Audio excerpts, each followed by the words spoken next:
Well, we have been waiting on this moment for over a week, and it did not disappoint. Brad Holmes, the general manager for the Detroit Lions, got in front of the media today, and boy, oh boy, as a matter of fact, let me play this one time for Brad Holmes. You can't I handle told the you. truth. What did I tell you? Didn't I tell you? 'Cause I told you. And when did I tell you? A long time ago. And what did I say will happen when I told you? Exactly what just happened.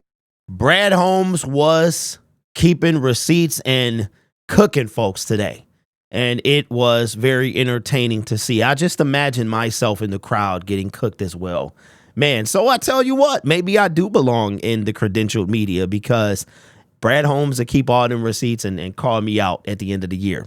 But he said a lot without saying it. And I forgot how much Brad Holmes speaks, but it's in like code speak where you just never know what this man is thinking. And I think it goes a long way to talk about how he's going to handle the Detroit Lions. One of the key things that stood out to me is he said that every move that Dan and him make is intentional, and every move that they don't make is also intentional. He talked about the fans. I love the fact that after he thanked the organization, the first thing he did is he addressed the fans, and he thanked all the fans for doing, quote unquote, their job, and said that they will continue to do theirs, which is continue to give them something to cheer for, that this was not a one-hit wonder. He didn't really dwell on what Dan Campbell said. He understood these guys are their brothers. I mean, they're happy and they're singing. These guys are two peas in a pod.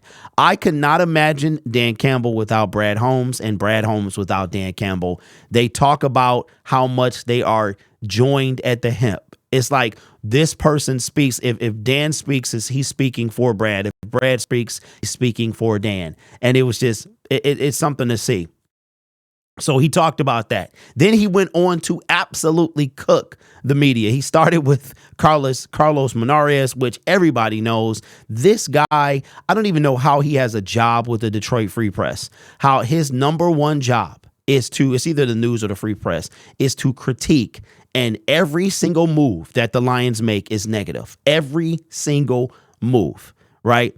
I like to call him Carlos Manure because he just spews, if you know what I'm saying. It's like, why do you even cover the team if everything you talk about is negative? Every single thing they talk about. So he went on he called out Corey. He just was holding people accountable, and he talked about accountability. And that's one thing that I'm going to do with him. I'm going to hold him accountable. He talked about building through the draft and how they're going to continue to build. That's their focus. But it was something that really stood out, and I've known this for a while. He knows how he said something. He said that they don't want to win. They don't want to win in the months of March, April, and May. They want to win in the month of December and January. And that the moves that look good around free agency and the draft, they have to look good in December. That's what Jahmyr Gibbs, Sam Laporta, Brian Branch, the reaches, quote unquote, that that it was called when it came to the draft. So I hear you, Brad. I hear what you're saying. And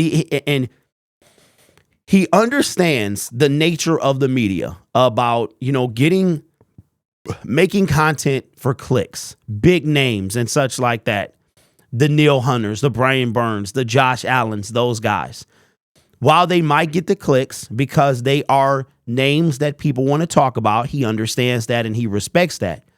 They might not, he didn't say these people by name, but they might not be who the Detroit Lions are looking for. So what he did is he elaborated on Dan Campbell's grit comments that if you do not fit on this team, you will not play on this team. Every single draft pick, every single pick in free agency or signing in free agency was on purpose. Every single one, which tells me that there are guys that you can already pick out that will be on this team. And that's why I talked about an Andrew Van Ginkel, because he's cheap. He has the intangibles. One thing that I can say, this is what I got from this press conference. Of course, I'm going to make all the high profile videos because that's part of what we do, right? The speculation. He gets that. He respects that. But there are things that you can tell, right? So I knew that the Detroit Lions were not going to draft a quarterback year 1 and year 2. Everybody was screaming about a quarterback, and I knew that Brad Holmes and Dan Campbell value Jared Goff more than anyone who watches this channel did. I know that. It was always David Pike and me, and then everybody else. So Jared Goff is not going anywhere. That is a fact, and he reaffirmed that today. Another thing you can tell during the draft process, free agency, that there are guys that's fun to talk about. But if you knew that Jalen Carter was not going to be a Detroit Lion. And that's why I never wavered when I talked about Jalen Carter. He was never going to be a Detroit Lion. There are traits, and I'll say this as well. Chase Young could have helped this team, but he was never going to be a Detroit Lion. If you look, because they talked about intangibles. They also talked about people with kind of like that dog throwaway mentality. They're looking for those type of guys. So I think that that's what Dan Campbell was trying to say when he spoke about the balance between grit and talent. They are looking for guys with something to prove. That's why I could say when we drafted Aiden Hutchinson, Kayvon Thibodeau was not going to be part of this team. So there's a high probability for a number of reasons that a big name free agent won't be on this team. I still will go by what I said yesterday, that it will be 2 middle kind of names on the defensive line and 1 middle name in the secondary. He also said that there were positions. There's not one position. I'm like, this dude, he says a lot without saying it. He does this every year. I've been waiting for him to get in front of the media just to dissect what he's saying and still not have a definitive answer, right? Of course you're not. That's part of his job, is to be deceptive, because he has to build the team and he doesn't want to give his hand away. But he talked about how there's not just one spot that the team he feels like they need to address. Of course that there is multiple spots, but Brad Holmes must know that the defensive line is a problem, right? Of course he does, because we talked about it in free agency of last year going into the 2023 offseason, and he attacked the secondary. Speaking of secondary, he talked about Emmanuel Mosley. How Emmanuel Mosley didn't get a chance to shine. He called it bad luck, which tells me that he would not be opposed to re-signing Emmanuel Mosley for another year. And what happened to him is something that, you don't see a lot, where a person recovers from one injury, gets the same injury in the opposite knee. That is unheard of. So there are people, Brad Holmes, he says a lot without saying a lot, but if you read in between the lines, some things are very clear. And what was very clear for me is that you can tell what kind of person fits this team. And you could tell that a Kayvon Thibodeau did not. You could tell that that we weren't going to draft a quarterback because of his thoughts on Jared Goff. You can tell that a Jalen Carter was not going to fit this team. And you can use the same logic going into free agency. So let's bring that around to free agency 2024, okay? There are some, not what you see on the surface is always the case. If you would have gone back a year ago, you would have said that C.J. Gardner-Johnson didn't fit this team.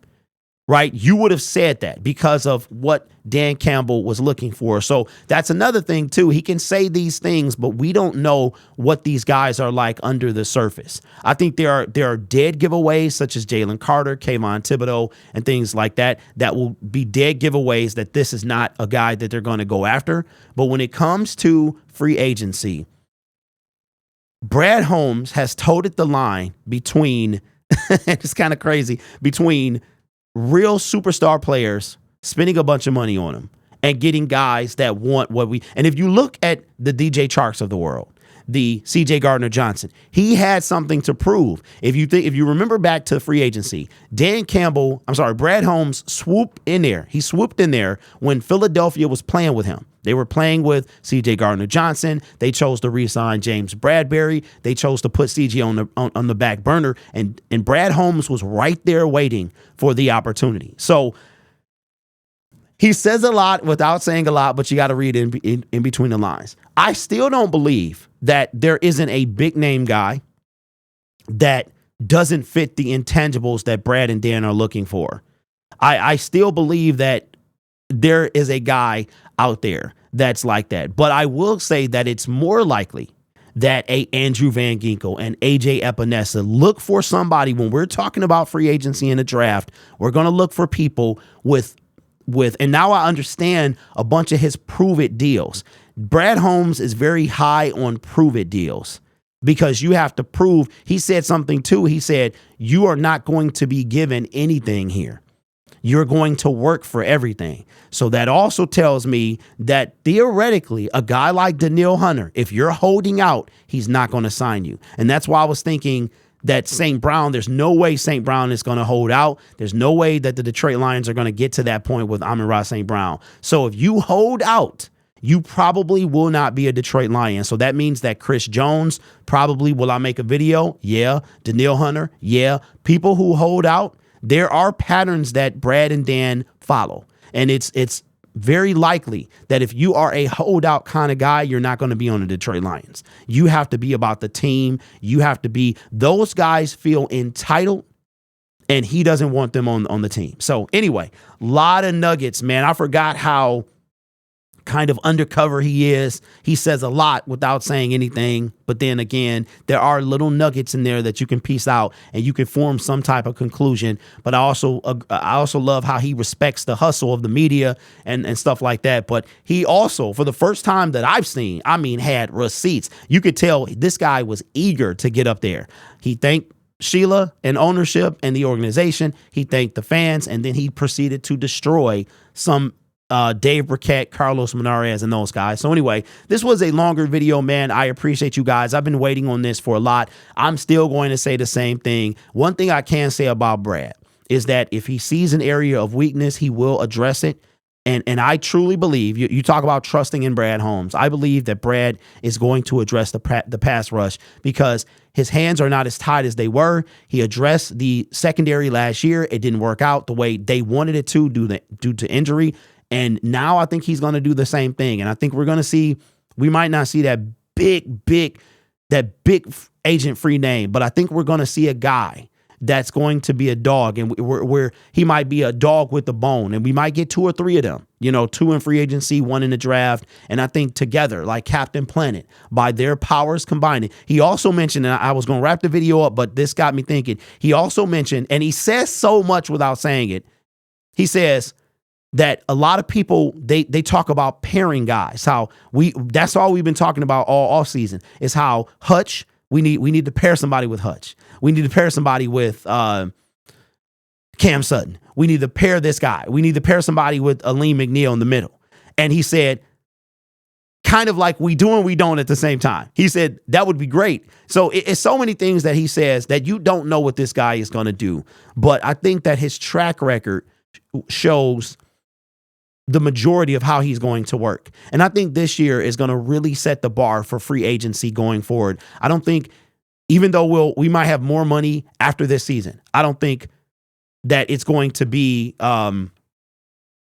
it's going to change much going into the years after this. So anyway, a lot of stuff. I'll link it in the comment section or in the description if you guys haven't seen it, which I know you have, and you can leave your thoughts. Come back to this video and leave whatever thoughts you have. And also don't forget, consider subscribing to the YouTube channel, trying to get to 20,000 by the end of February, when we'll have a live subscriber giveaway. We'll give away the old lion that was sitting behind me for the 20,000 milestone. So consider subscribing if you haven't watched. We got content all season, and you don't want to miss it. You guys are awesome. Take care of yourself and each other. And as always, go Lions.